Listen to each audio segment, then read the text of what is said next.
2 दिन में 5 से ज्यादा मंदिरों पर हमले से जुड़ी हुई है। लगातार जिस तरीके से घटनाएं घट रही हैं, चिंता वाली बात है। नटोरे में काली मंदिर में संत की हत्या की भी जानकारी मिल रही है। नटोरे वहां पर तरुण चंद्र दास की हत्या की खबर है। दुर्गा मंदिर में तोड़फोड़ की गई है। लगातार बांग्लादेश में जो मंदिरों पर हो रही तोड़फोड़ है, वो जो मूर्ति खंडित करने की खबर है, किसी तरह से रुक नहीं रही। तरुण चंद्र दास की हत्या की खबर भी अब मिल रही है। बरगुना में जगन्नाथ मंदिर में तोड़फोड़ हुई है। यहाँ म्यामन सिंह में काली मंदिर में तोड़फोड़ हुई है। ये जो तस्वीर आप देख रहे हैं, ये उसी उपद्रव की तस्वीरें हैं जो बांग्लादेश में रुक नहीं रहा, थम नहीं रहा। 2 दिन में 5 से ज्यादा मंदिरों पर हमले किए गए हैं। बांग्लादेश में अल्पसंख्यकों को निशाना बनाना, लगातार उन्हें टारगेट पर लेना, मंदिरों को इस तरीके से तोड़फोड़ वहां कर देना, मूर्तियों को खंडित करना, तोड़ना, ये उपद्रवियों के निशाने पर लगातार रहा है। और ये घटनाएं न तो रुक रही हैं, न तो थम रही हैं। म्यामन सिंह में काली मंदिर में तोड़फोड़ की खबर है। 2 दिन के भीतर 5 से ज्यादा मंदिर ऐसे हैं जहां पर तोड़फोड़ हुई है, मूर्तियों को खंडित कर दिया गया है।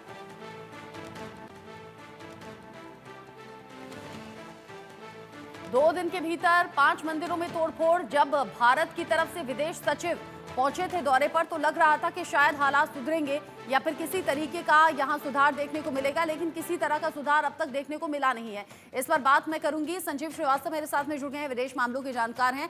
मेजर जनरल रिटायर्ड अनुज माथुर सर मेरे साथ में है डिफेंस एक्सपर्ट के तौर पर, और साथ ही साथ group captain retired UK Devnath sir मेरे साथ में जुड़े हुए हैं डिफेंस एक्सपर्ट के तौर पर। आप सभी का बहुत बहुत स्वागत। मेजर जनरल माथुर, पहला सवाल मेरा आपसे, बांग्लादेश में जो हालात अभी बने हुए हैं, जब विदेश सचिव दौरे पर पहुंचे थे तो लग रहा था कि भारत अपना स्टैंड रख रहा है, भारत से बात हो रही है। उधर बांग्लादेश से डेलीगेशन यहां विजय दिवस मनाने के लिए पहुंचा था, बात कर रहा था। वो तस्वीरें अच्छी थी, सुकून वाली थी, लेकिन जो असल में हो रहा है वो तो बड़ा बेचैनी भरा है। 2 दिन के भीतर 5 मंदिरों में तोड़फोड़, लगातार हिंदू निशाने पर। रचना, देखिए, ये जो हरकतें बांग्लादेश में हो रही हैं, जो हालात बांग्लादेश के बने हुए हैं, उसके पीछे पूरी तरह से जमाते इस्लामी और इस्लामिक कट्टरवादियों का हाथ है। जब आप रेडिकल इस्लाम की बात कर रहे हैं, रेडिकल इस्लामिस्ट की बात कर रहे हैं, उस समय उनको किसी प्रकार का लॉजिक समझ में नहीं आता है।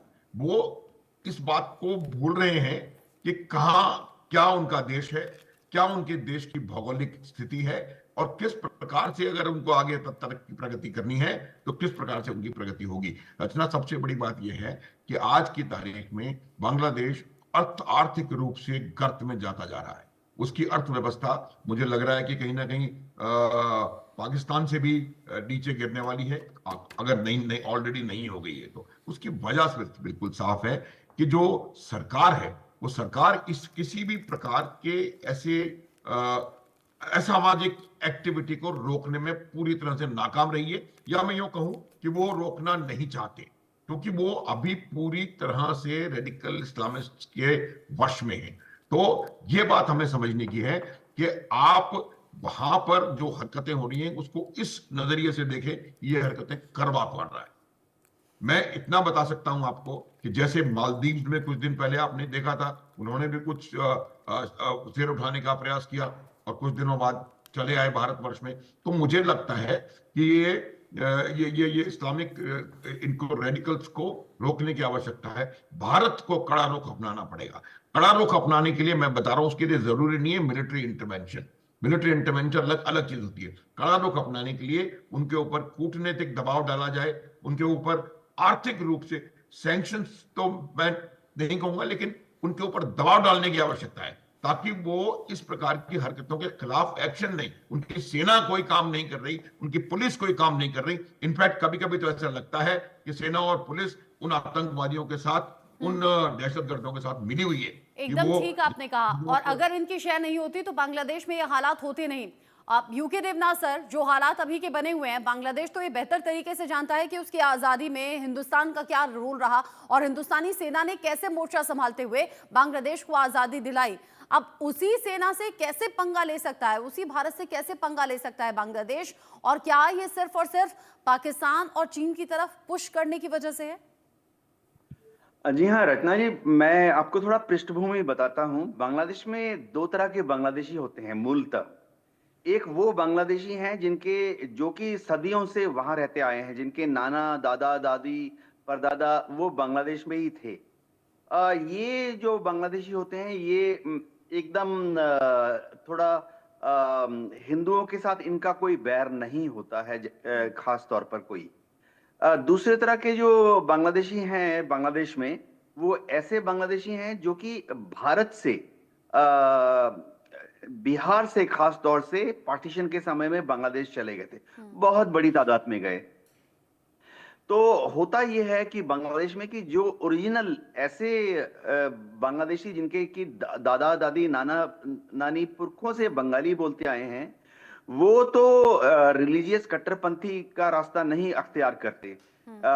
वो असल में दुर्गा पूजा, काली पूजा, सरस्वती पूजा, लक्ष्मी पूजा में आके पार्टिसिपेट भी करते हैं। पंडालों की डेकोरेशन का काम अगर आप बांग्लादेश में जाएंगे, मूर्ति बनाने का काम ये सब बांग्लादेशी करते हैं। पंडाल की डेकोरेशन का काम ये सब बांग्लादेशी करते हैं। वहां जो भोज होता है उसका जो इंचार्ज होते हैं या कॉन्ट्रैक्ट लेता है, ये सब बांग्लादेशी होते हैं। ये बंगाली बोलते हैं। लेकिन बिहारी मुस्लिम्स जो कि गए थे बांग्लादेश में 1947-48 या उसके बाद में 1971 तक, ये लोग मूलतः इनके नाना नानी दादा दादी हिंदी भाषी थे, वो बंगाली नहीं बोलते थे। ये इन लोगों ने, ये लाखों की तादाद में, अब तो करोड़ों की तादाद में बांग्लादेश में हैं, इन लोगों ने बांग्लादेश में जाने के बाद बंगाली सीखी है। और कल्चरली ये लोग मूल बांग्लादेशी के लोगों से एकदम अलग हैं। ये वो लोग हैं जो कि उपद्रव करते हैं। इन लोगों ने 1971 की लड़ाई में, बिहारी मुस्लिम्स की बात कर रहा हूं, इन्होंने 1971 की लड़ाई में बांग्लादेश आर्मी का साथ दिया था। जबकि मुक्ति वाहिनी जो हम नाम सुनते हैं, वो ज्यादातर ऐसे लोग थे जो कि सदियों से बांग्लादेश में रहते आए थे और उन्होंने भारत की फौज का साथ दिया था। आज जो हो रहा है इसमें बीएनपी के जो एक्सट्रीम राइट विंग कार्यकर्ता हैं, जमात इस्लामी है या मुस्लिम छात्र शिविर नाम की एक ऑर्गेनाइजेशन है, इनके छात्र जो हैं उपद्रवी कर रही है। ज्यादातर बिहारी मुस्लिम है। लेकिन हाँ, हर चीज में एक सिल्वर लाइनिंग होती है। पुलाश काली में जो काली मूर्ति खंडित की गई थी, उसके नाम पर पुलिस ने अब अलाउद्दीन नाम के एक शख्स को गिरफ्तार कर लिया है। और अच्छी बात एक और ये है कि बांग्लादेश पुलिस अब ये दावा कर रही है कि मेमन सिंह में भी उसने एक एफआईआर दायर कर लिया है और पुलिस की इन्वेस्टिगेशन चल रही है।